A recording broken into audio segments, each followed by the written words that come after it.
आज हम आपको संकष्टी चतुर्थी के महत्व व व्रत कथा के बारे में बताएंगे। एक शहर में देवरानी जेठानी रहती थी। जेठानी अमीर थी और देवरानी गरीब थी। देवरानी का पति जंगल से लकड़ी काट कर शहर में बेचता था और अक्सर बीमार रहता था। देवरानी जेठानी के घर का सारा काम करती और बदले में जेठानी बचा हुआ खाना, पुराने कपड़े आदि दे देती थी। इसी से देवरानी का परिवार चलता था। माघ महीने में देवरानी ने तिल चौथ का व्रत किया। 5 रुपए के तिल व गुड़ लाकर तिलकुट्टा बनाया। पूजा करके तिल चौथ की कथा सुनी और तिलकुट्टा छीके में रख दिया और सोचा कि चांद उगने पर तिलकुट्टे का भोग लगाकर ही कुछ खाऊंगी। कथा सुनकर वह जेठानी के घर चली गई। खाना बनाकर उसने जेठानी के बच्चों से खाना खाने को कहा तो बच्चे बोले, जब माँ खाएगी हम भी तभी खाएंगे। फिर जेठ जी को खाना खाने को कहा तो वह भी बोले, मैं अकेला नहीं खाऊंगा, जब सब खाएंगे मैं भी तभी खाऊंगा। जेठानी ने उससे कहा, आज तो किसी ने भी अभी तक खाना नहीं खाया, मैं तुम्हें खाना कैसे दे दूं? तुम सुबह सवेरे ही बचा हुआ खाना ले जाना। देवरानी के घर पर पति, बच्चे सभी आस लगाए बैठे थे कि आज तो त्योहार है, माँ आएगी तो कुछ पकवान आदि खाने को मिलेंगे। परंतु जब बच्चों को पता चला कि आज तो रोटी भी नहीं मिलेगी तो बच्चे रोने लगे। उसके पति को भी बहुत गुस्सा आया। कहने लगा, सारा दिन काम करके भी 2 रोटी नहीं ला सकती तो काम क्यों करती हो? पति ने गुस्से में आकर पत्नी को कपड़े धोने के धोवने से मारा। धोवना टूट गया तो पट्टे से मारा। वह बेचारी गणेश जी को याद करती रोती रोती पानी पीकर सो गई। उस दिन गणेश जी उसके सपने में आए और कहने लगे, धोवना मारी, पाटा मारी, सो रही है या जाग रही है? वह बोली, कुछ जाग रही हूँ, कुछ सो रही हूँ। गणेश जी बोले, भूख लग रही है, कुछ खाने को दे दो। देवरानी बोली, क्या दूं? मेरे घर में तो अन्न का एक दाना भी नहीं है। जेठानी जो बचा कुचा दे देती थी, आज तो वो भी नहीं मिला। पूजा का तिलकुट्टा छीके में पड़ा है, वही खा लो। तिलकुट्टा खाने के बाद गणेश जी बोले, धोवना मारी, पाटा मारी, निपटाई लगी है, कहाँ निपटूं? वो बोली, ये पड़ा घर, जहाँ इच्छा हो वहाँ निमट लो। फिर गणेश जी बोले, अब कहाँ पोछूं? अब उसे गुस्सा आ गया, कब से तंग कर रहे हैं? सो बोली, मेरे सर पर पोछो, और कहाँ पोछोगे? सुबह जब देवरानी उठी तब यह देखकर हैरान रह गई कि पूरा घर हीरे मोतियों से जगमगा रहा है।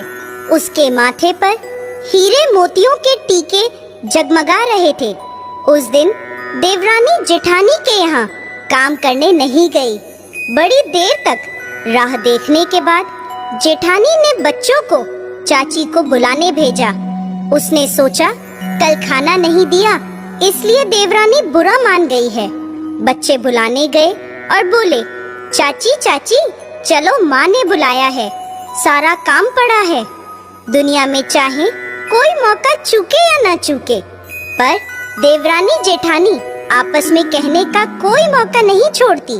देवरानी बोली, बेटा बहुत दिन तेरी माँ के यहाँ काम कर लिया, अब तुम अपनी माँ को मेरे यहाँ काम करने भेज दो।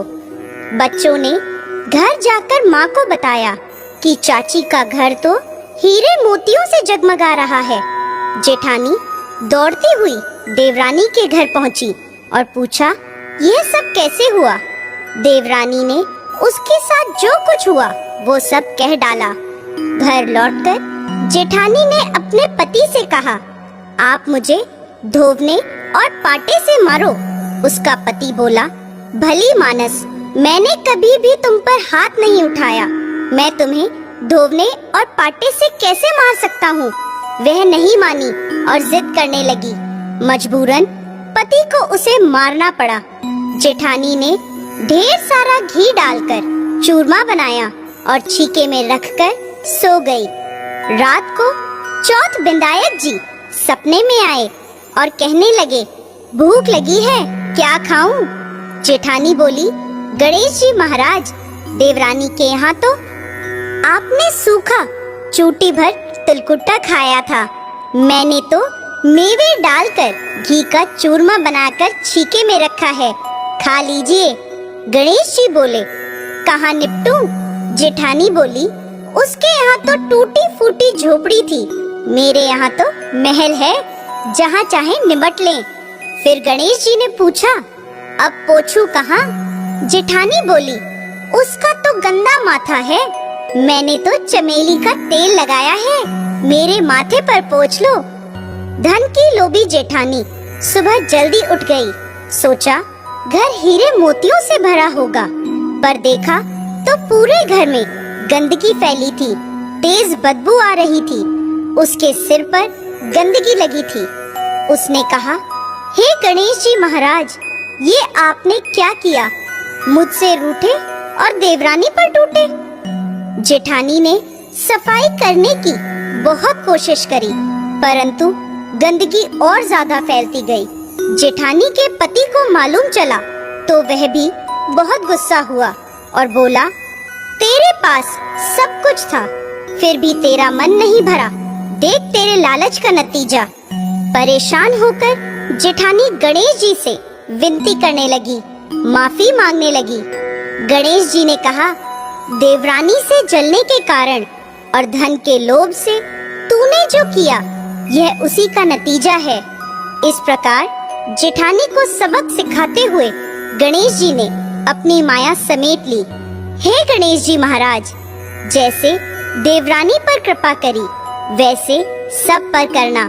कहानी कहने वाले, सुनने वाले और हुंकार भरने वाले सब पर कृपा करना, और जेठानी को जैसी सजा दी वैसी किसी को मत देना। दोस्तों, उम्मीद करते हैं आपको हमारा ये वीडियो पसंद आया होगा।